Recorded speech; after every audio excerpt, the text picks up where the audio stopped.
Good morning and welcome to the Urbandale Chamber of Commerce Spotlight on Business. Uniquely Urbandale. I'm J. Michael McCoy, and of course I'm joined by my co-host, Janice Wissanan, who is the marketing director? Membership director. Membership director. I knew there was an M involved.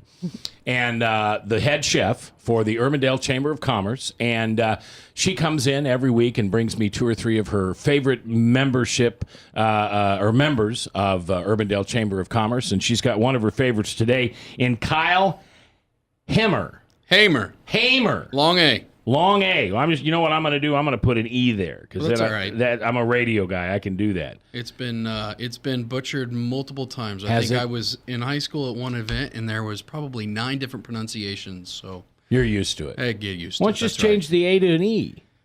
You know, I before E except after C. We'd confuse even more people. That's right.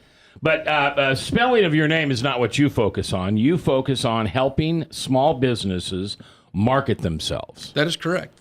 What is and let's give people the name of your business, Phase 2, the number 2 marketing. And if you want to look up their website, it's InPhase, the number 2, so InPhase2marketing.com. All right. In fact, Janice and I were talking earlier before you got here. One of the worst mistakes any small business person makes is they think they can market their own business. What do you find the biggest mistakes that small businesses make that you're able to come in and correct for them? There are 2 big mistakes that small businesses make. The first one is they think they can market and advertise like the big boys do.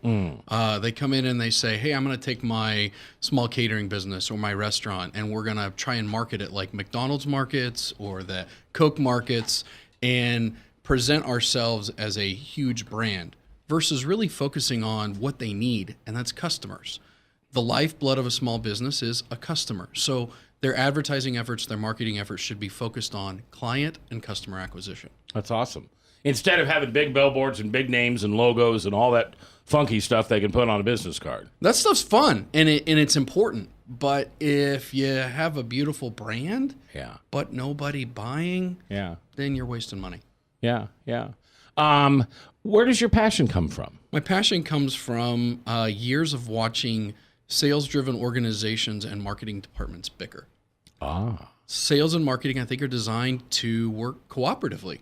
Marketing should be an extension of the sales process. Okay. Sales should recognize that marketing helps prepare their prospect to have a conversation, and they should work together instead of fighting with one another. So I've been actually in organizations in the past where there's a silo for marketing and there's a silo for sales, and it's, well, this person needs to give me better leads and this person needs to do a better job of closing the leads that we've sent through. And ultimately, they're designed to work together. The right hand doesn't know what the left hand's doing. That's exactly right. I love the name, Phase 2. Now, that means something. What does that mean? Well, what it means is that we're transitioning. A lot of businesses they'll start out with a door-to-door approach, right? Or a flyer everywhere approach.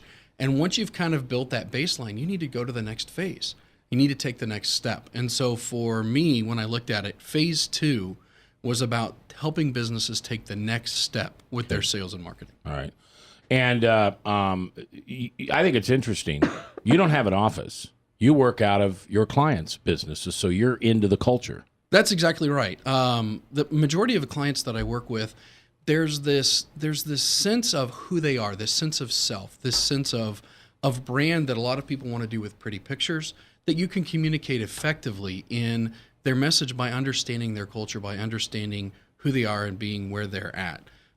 Think about it as like a marketing department on demand, right? It's like, if I could go out and hire 10 people and have them come in my office and build out a marketing plan or build out an advertising strategy, you can come in, understand the culture, and then make sure that the message is lined up with what you want.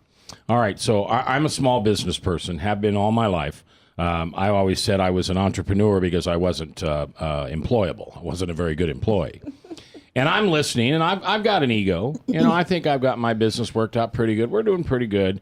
But I know I'd like to roll out a new promotion, something new for my business. That's also something you can do. You don't have to come in and consume everything. Somebody could test you, if I will. That's exactly right. In this new product, this new phase, this new development, this new widget. And I actually prefer that. That's the way we prefer to do our relationships because we want to make sure that it's A, mutually beneficial, and B, that it's a good fit, right? I tend to be very bold. I tend to take a little bit more risks with people's messaging and being direct than what you would have with most marketing agencies. We want to tell a good story. We want to tell it well. We want to tell it often. But we want to say it with something that creates an interruption. And for most businesses... Oh, I like that. Creates an interruption. Sounds like me, doesn't it? Oh, send Mac in. Let's create an interruption. You are an interruption. That's exactly. So, but that's... If marketing is done well, you're going to interrupt your customer with the advertising. Yeah. And you have 3 to 5 seconds to then engage them, right? So what you do next has to be empowering and engaging for that customer. Once we've done that, we need to educate them briefly about why this promotion, why it makes sense, and then make them an offer that they can't refuse. Okay, let me ask you this. I'm considering hiring a marketing company. Why you? Why Phase 2? I mean, there's a ton of them out there. That's right. They're a dime a dozen. 2 reasons to consider Phase 2. 1, I want to understand the fabric of how your sales organization runs. We want to make sure that what we're driving to is sales. If you want to go brand, there's 1,000 other companies that are out there. We are data-driven, results-driven organization. We focus on ROI and provable Return on income. investment. That's right. $1 in should equal $1 out at a minimum. Yeah.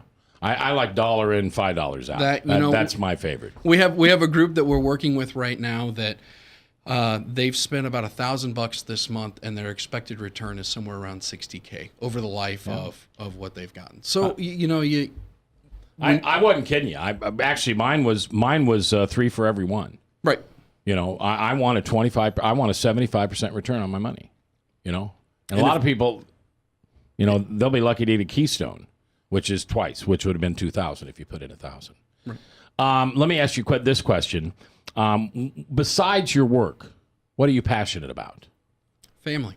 Family. Do you have a family? I do. I have 3 children, ages 9 to 18 months, Okay. and Wow. one to soon be here in May. So One in the warming basket. that's exactly right. All right. And your wife's name is? Sarah. And what does she do? Does she work outside the home? She does not. She's a social entrepreneur. Whoa. Back up. A what? A social entrepreneur. She has figured out how to make money through social media and building businesses online. So Wow. she wants to do whatever she does. She just does it kind of out of the basement and says, "This is how I want to make money." Janice, I'd like to meet her.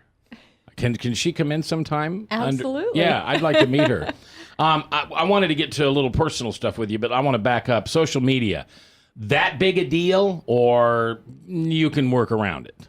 Well, it actually depends on your business and what your goals are. Okay. Again, it depends on who your customer is, who you're trying to acquire. If I'm Coke and I'm Pepsi and I'm trying to build a big brand, it's kind of a necessity. If I'm Phase 2 marketing and I have it as a service that I provide, it's kind of a necessity. But if it's something where you're trying to sell to another business, Twitter may not be for you. Yeah. Facebook may not be for you. It really depends on who your audience is, whether or not it's an effective medium to advertise. Now, how long have you known you were going to come on here? I don't know, a couple weeks maybe. Couple weeks? I'm just asking, did you tear me apart? Did you go in and look at my website and watch the shows and say, what a goofball, he could do this better, he could do this better? Gosh, he'd only hire me. No, I try not to do that to businesses because we're all in survival mode. I mean, I think Okay. the thing is that at a certain level, you get to the point where it's like, okay, you're being strategic for growth. But most small businesses are in survival mode, and it's like, who can help me in the pain that I'm in right now? Awesome. Do you like to read? On occasion. What's your favorite TV show?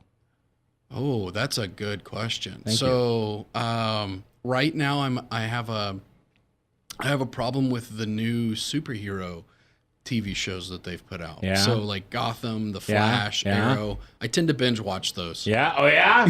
Yeah? All right. Did you ever watch The Newsroom on HBO? I've only seen one clip from The Newsroom, and And that's the one where he gives the student heck? that's exactly right. Right. What's the best thing about America? There's nothing good about America. Yeah, that's an awesome show. But I'm a journalist guy, so you'd think that would be, something I'd like. Spend an hour with anybody, living or dead, who would it be? Again, another very difficult question. But I would say, given what I've learned over the last 15 years, my grandfather. My grandfather passed before I transitioned really into adulthood. Yeah. And there's just a lot of things I would like to know now that I'm adult that I didn't get to. Well, You'll see him soon. One day. Kyle Hamer. That's right. Phase 2 Marketing. And the website is inphase2 marketing.com. Check him out. And just think about hiring him for a project. You know, you've got a small business. Maybe you've got a medium-sized business. If you're successful, you're always looking 12 months ahead, 6 months ahead, maybe 18 months ahead as to what's going to be the next stream of revenue. You know, we deal with calamity in our businesses all the time. We think that this stream of revenue, if you're in the restaurant business, it's the malt shakes. If you're in the shoe or in the clothing business, it's the ties. You think of whatever it is. But you know, at some point or another, that's not going to be your lead revenue generator. So you want to think about something. You want to get something in place. Why don't you give Kyle a chance to come in and look at your business, examine where you're at, and maybe get a little peek into the future. Give him a call. Check him out. inphase2marketing.com. Kyle, thanks for being here. Thank you. Appreciate it. I look forward to meeting your wife. And I mean, you know how I mean that. Right. Yeah. Absolutely. All right. I look forward to meeting her too. Yeah. Yeah. Two busy people. You probably just cross each other. Yeah. All right. Janice Wissanan. Tuesdays are special. And this Tuesday is even more special because you're bringing in the Dairy Queen truck and everybody gets free Dairy Queen cups. Is Dairy Queen an Urbandale Chamber member? I don't know. They're in Urbandale, right there on Douglas. They are. Now, what happens on Tuesdays? We do Meet the Chamber every Tuesday. It's an opportunity to come in, sit down for an hour, and learn about the Chamber, questions that you have, or maybe the website or the member information site. Those all can be answered during that time frame. That's right. It's the Urbandale Chamber of Commerce. And it's Spotlight on Business. I'm J. Michael McCoy. If I haven't told you lately, thanks for watching and thanks for listening. I love this job. Couldn't do it without you. Right here for the Urbandale Chamber of Commerce, this is WebcastOneLive.com.